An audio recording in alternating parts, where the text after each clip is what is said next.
A for apple, apple means सेब. B for ball, ball means गेंद.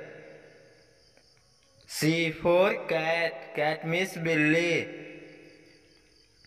D for dog, dog means कुत्ता. E for elephant, elephant means हाथी. F for fish, fish means मछली. G for girl, girl means लड़की. H for hen, hen means मुर्गी. I for inkpot, inkpot means दवात. J for jug, jug means jug. K for king, king means Raja.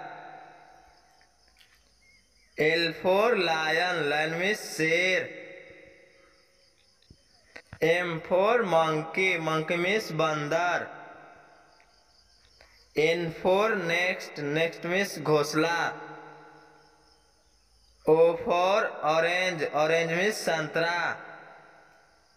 P for parrot, parrot means तोता.